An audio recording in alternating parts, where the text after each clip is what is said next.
Vamos falar mais sobre esse assunto, Telpuri, agora com entrevista aqui no Novo Dia com o deputado Domingos Sávio. Ele que é presidente do PL de Minas Gerais e já está conosco ao vivo, direto de Belo Horizonte, certo, deputado? Seja muito bem-vindo, bom dia. Bom dia, obrigado, Carol, Tel.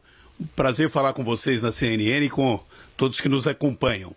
O senhor que esteve presente na manifestação lá em Belo Horizonte, queria lhe ouvir com relação ao balanço feito dessas manifestações no Brasil e também o que vocês já têm de reação depois das manifestações de integrantes do governo. A ministra Gleisi Hoffmann, por exemplo, foi uma das que criticou as manifestações que aconteceram em cidades brasileiras.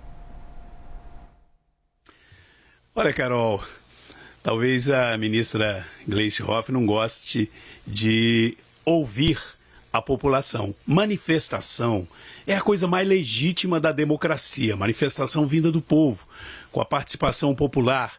E, infelizmente, no Brasil, depois dos atos do 8 de janeiro, que, é claro, houveram excessos que todos nós condenamos, mas o pior foram que após os excessos de alguns, veio uma perseguição política implacável, de uma maneira covarde, com pessoas aí que nunca tiveram sequer um antecedente criminal, ficando aí com penas de 14, 15 anos na cadeia. E isso até intimidou as pessoas, parece que o propósito era esse, ora, não falem mais nada, se calem. E isso acaba com a democracia. Nós vivemos uma democracia representativa. De vereador a presidente da República, o cidadão elege alguém para representá-lo, para falar por ele. Mas isso não anula a participação de cada cidadão. Pelo contrário, hoje a gente vê uma indignação do cidadão que já não aceita mais ser enganado, né? Principalmente pelo governo que está aí, que nos leva a uma corrupção absurda, né? Envolvimento do filho do presidente com o roubo dos aposentados, envolvimento de ministros e seus familiares, ministros do STF e seus familiares, com indícios claros de envolvimento com crime organizado, roubando o dinheiro do povo, e a população fica indignada. Então a população mesmo cobrava e nos cobra que querem se manifestar. E foi uma manifestação pacífica em praticamente todas as capitais. Eu participei aqui em BH, participamos em São Paulo, logo em seguida fui para São Paulo.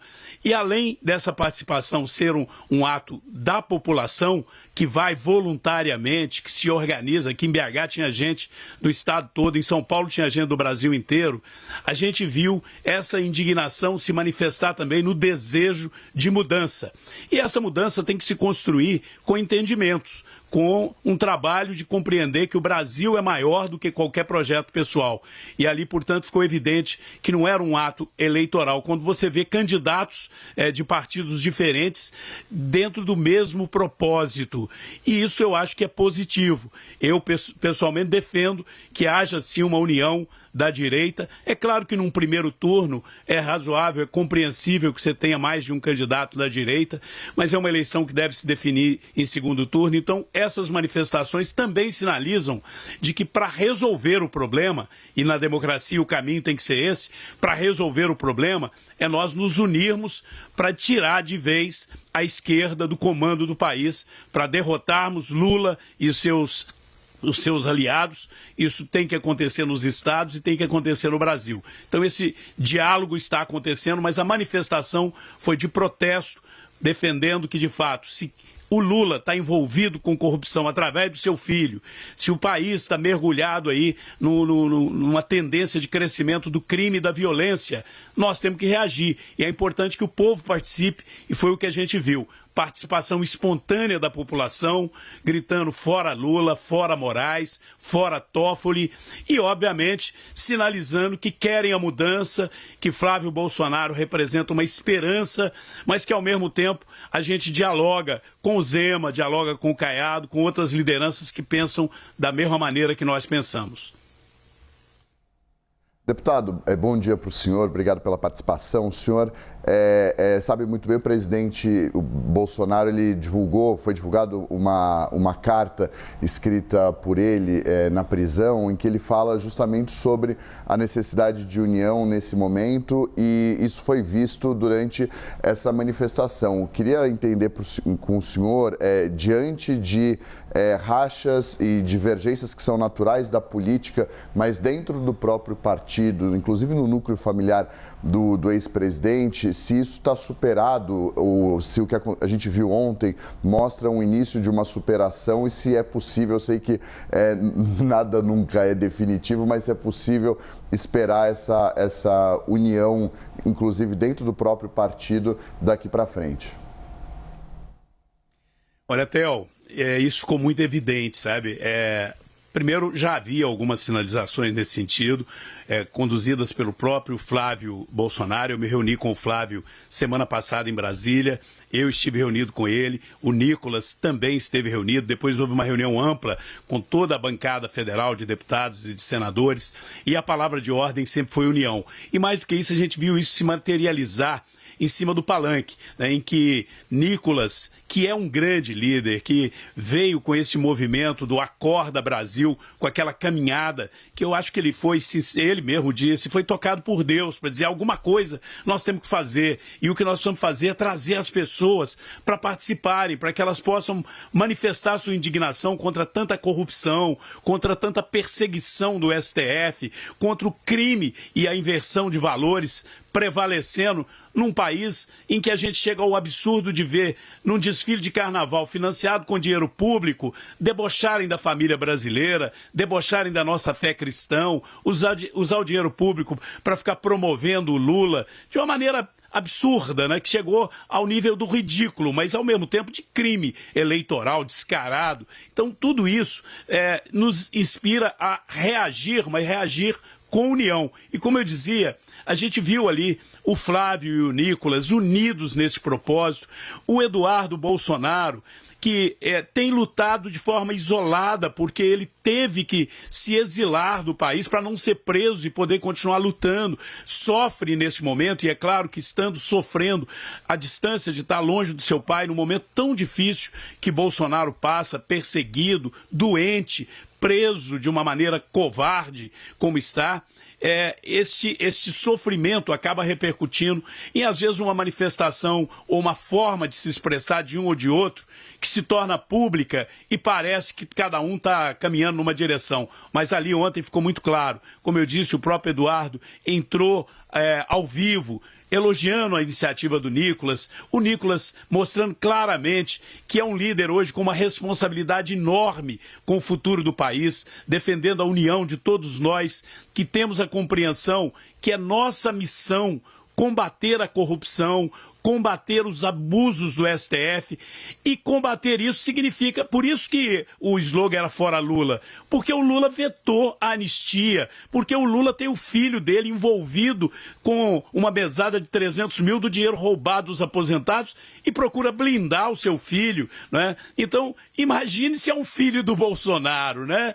Filho do Bolsonaro, só por ter emitido uma opinião que contrariou o STF, tem que se exilar fora do Brasil, senão vai preso. Só porque emitiu uma opinião. Agora o outro está envolvido num roubo dos aposentados e é blindado, é protegido. Então é por isso que nós temos que estar unidos. E eu não tenho dúvida, Theo, ali foi uma oportunidade de mostrar para o Brasil inteiro: o nosso inimigo comum é a esquerda que está destruindo o Brasil, é o Lula, é aqueles no STF que estão envolvidos em crime, e nós estaremos unidos este ano, não só este ano, mas para ganhar a eleição e recolocar o país no caminho certo.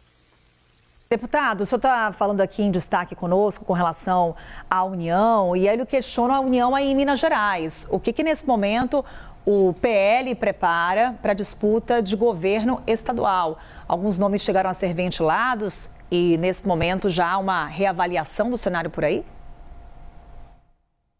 Olha, veja bem, Carol, aqui em Minas eu acho que a gente vive um momento muito positivo, mas que requer uma prudência. Eu sou o presidente do PL em Minas Gerais, o meu nome também está colocado como um pré-candidato ao Senado, mas temos outros bons nomes, valorosos, e é justamente nessa linha que eu tenho conduzido, de respeitar os demais, para que a gente se mantenha unido. Eu acredito que nos próximos dias a gente deve ter uma definição anunciada, né, do próprio presidente Bolsonaro, anunciada pelo Flávio, com relação ao Senado, mas com relação ao governo de Minas, nós vivemos um momento aqui em que requer da nossa parte um cuidado de respeitar bons e importantes aliados. Nós temos aqui pelo menos 2 nomes que são muito caros para nós, muito importantes. Primeiro, porque nós temos que ter a responsabilidade de pensar na eleição de Flávio Bolsonaro, nosso pré-candidato à presidência da República. Então nós não podemos dividir, como eu disse. O Cleitinho, que eu tenho uma relação ótima com ele, somos conterrâneos, né? Eu moro em Divinópolis, ele também, a família dele, eu convivo com toda ela. Temos sempre um diálogo muito respeitoso e comungamos com uma luta contra a esquerda. Cleitinho já declarou apoio ao Flávio Bolsonaro, é um pré-candidato ao governo de Minas. Matheus Simões e Zema estavam no palanque ontem conosco. São pessoas que também estão alinhadas conosco nessa mesma luta. E o Matheus deve assumir a cadeira de governador nos próximos dias e é um pré-candidato ao governo.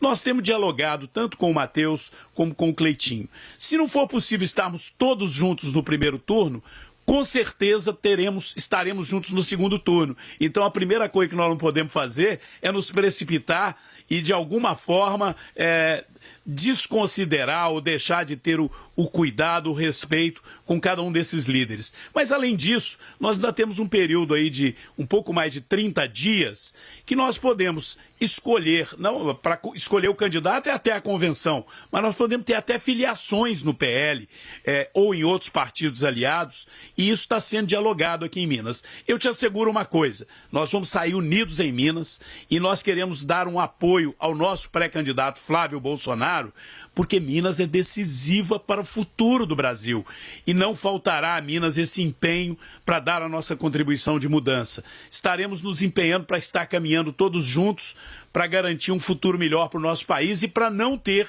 retrocesso aqui em Minas. A experiência que tivemos aqui em Minas com o PT governando, com o Pimentel, foi uma tragédia. Minas entrou em colapso, né? E agora nós temos uma oportunidade de dar sequência e melhorar. Nós entendemos que é possível melhorar muito do que está sendo feito. O próprio Zema e o Matheus afirmam isso porque eles organizaram o estado de Minas, que hoje vive uma realidade bem melhor do que era com o PT. Se nós nos dividirmos, a gente corre o risco de entregar para a esquerda ou para os seus aliados, e isso pode repercutir na eleição federal. Então Minas está tendo a prudência de pensar no Brasil, de tomar os cuidados que temos que tomar para não ter retrocesso em Minas.